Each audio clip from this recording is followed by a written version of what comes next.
హరి ఓం. శ్రీ మహావిష్ణు పురాణం 4వ భాగం. ఆది సృష్టి పరమాత్మ ఆవిర్భావం. సూత మహర్షి శౌనకాది మునులకు వ్యాస మహర్షి, పరాశర మహర్షి జన్మ వృత్తాంతాలు చెప్పిన తరువాత మునులను చూసి, మునులారా, ఇప్పుడు మనం మహావిష్ణు పురాణాన్ని ప్రారంభించుకుంటున్నాము. ఈ మహావిష్ణు పురాణాన్ని పులస్త్య బ్రహ్మ పరాశర మహర్షికి వినిపించాడు. వ్యాస మహర్షి రచించాడు. పరాశర మహర్షి వద్ద మైత్రేయుడు శిష్యరికం చేస్తూ వేద శాస్త్రాలు అభ్యసించాడు. ఒకరోజు ప్రభాత సమయములో గురువుగారికి శుశ్రూష చేస్తూ నమస్కరించి, గురుదేవ, మీ అనుగ్రహముతో వేదాలు సకల శాస్త్రాలు చదివాను, అభ్యసించాను. చదివిన తరువాత నా మదిలో ఒక సందేహం కలిగింది. తమరు మాత్రమే నా సందేహం తీర్చగలరు. లోకాలన్నింటికీ ఆధారభూతుడు ఎవ్వరు? ఇంద్రాది దేవతలకు ప్రభువై దేవతలను అనుక్షణం రక్షించేది ఎవ్వరు? సామాన్యుల కష్ట నష్టాలు తీరుస్తూ కాపాడేది ఎవ్వరు? తన లీలా కథలతో భక్తి పరవశం కలిగించి ముక్తినిచ్చువాడు ఎవ్వరు? ఈ సకల సృష్టికర్త, భర్త, సంహర్త అయిన ఆ దేవుని గురించి వివరంగా తెలుపండి అని ప్రార్థించాడు. పరాశర మహర్షి సంతోషించి, మా తల్లి కోరిక మేరకు దానవ సంహారం కోసం యాగం చేశాను. ఆ యాగములో దానవులు మంత్రబద్ధులై ఎక్కడ దాగున్నా వచ్చి యాగ కుండములో పడి చనిపోసాగారు. దానవులు మా తాత వశిష్ఠ మహర్షిని శరణు వేడారు. తాతగారు నా వద్దకు వచ్చి దానవ సంహార యాగం ఆపమని చెప్పారు.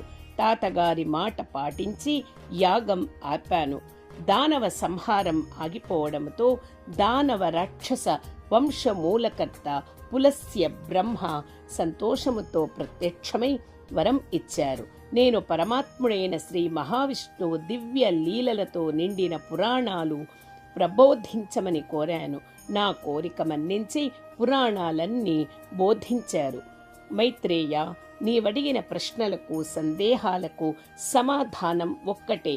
అవ్యయము, ఆది తత్వము, ఆది పురుషుడు, సృష్టి స్థితి లయ కర్త అయిన పరమాత్మ శ్రీ మహావిష్ణువు.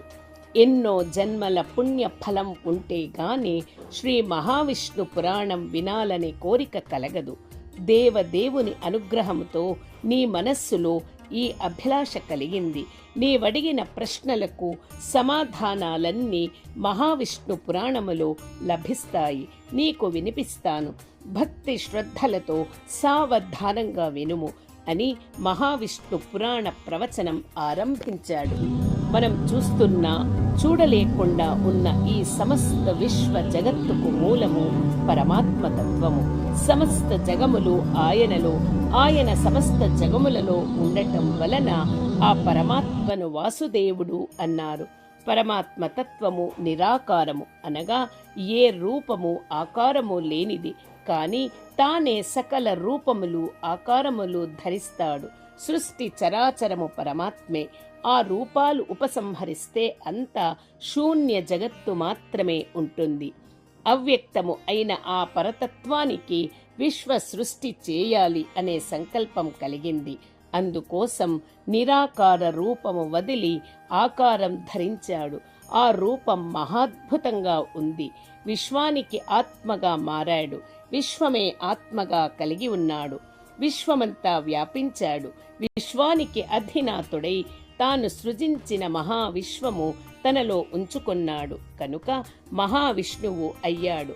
తేజో రూపముగా ఉన్న ఆ పరబ్రహ్మము జగత్తు సృష్టి స్వయంగా చేయదలుచుకోలేదు. తన తేజస్సు నుండి చతుర్భుజుడైన నీల మేఘస్వరూపిని ఆవిర్భవింపచేశాడు. ఆ నీల వర్ణానికి కృష్ అన్నది భక్తి వాచకం, నా అన్నది దాస్యవాచకం. అలాగే కృష్ అన్న శబ్దము సర్వవాచకం, నా అన్నది బీజవాచకం. కనుక విశ్వానికి స్రష్ట అనగా సృష్టికర్త తానే, మూల బీజము తానే కనుక ఈ చతుర్భుజుడు పరబ్రహ్మానికి ప్రతిరూపంగా కృష్ణుడు అయ్యాడు. పరబ్రహ్మ మూల పురుషుడు అయిన కృష్ణునికి తాను ఒక్కడే జగత్ సృష్టి చేయలేనని భావించాడు. శక్తి రూపమైన ప్రకృతి కూడా కావాలి అని అనిపించింది. తన నుంచి 2 రూపాలను ఆవిర్భవింపచేశాడు. దక్షిణ భాగం పురుషునిగా, వామభాగం స్త్రీ రూపముగా అవతరించాడు. పురుష రూపం ద్విభుజ కృష్ణుడు అయితే శక్తి స్వరూపిణి స్త్రీ కృష్ణాదేవి అయ్యింది. కృష్ణుడు కృష్ణాదేవి కలయికతో సృష్టి ఆరంభమైంది. బ్రహ్మ కాలమానం ప్రకారం ఒక రోజు అయితే మానవ కాలమానం ప్రకారం అనేక కల్పాలు గడిచిపోయాయి. రాస క్రీడలో కృష్ణాదేవి అలసిపోయింది. కృష్ణుడి తేజస్సు వలన ఆమె శరీరము నుండి స్రవించిన స్వేద జలం, ఆమె నిట్టూర్పుల నుండి ఉత్పన్నమైన గాలి తాకిడికి విశ్వమంతా జలరాశులుగా వ్యాపించాయి. ఈ జలరాశులే 7 సముద్రాలుగా మారాయి. ఈ జలరాశులకు అధినేత వరుణుడు అయ్యాడు. కృష్ణాదేవి నిట్టూర్పుల నుండి వాయువు రూపం పొంది పురుషుడయ్యాడు. కృష్ణుడి వామభాగము నుండి ప్రాణవల్లభ అనే పేరుతో స్త్రీమూర్తి అవతరించింది. వాయువుతో జత అయ్యింది. వారిరువురికి ప్రాణ, అపాన, సమాన, ఉదాన, వ్యాన అనే 5 ప్రాణాలు కుమారులుగా జన్మించారు. ఈ 5 వాయుపుత్రులు సమస్త జీవుల మనుగడకు ఆధారంగా మారాయి. హరి ఓం తత్సత్. శ్రీకృష్ణార్పణమస్తు.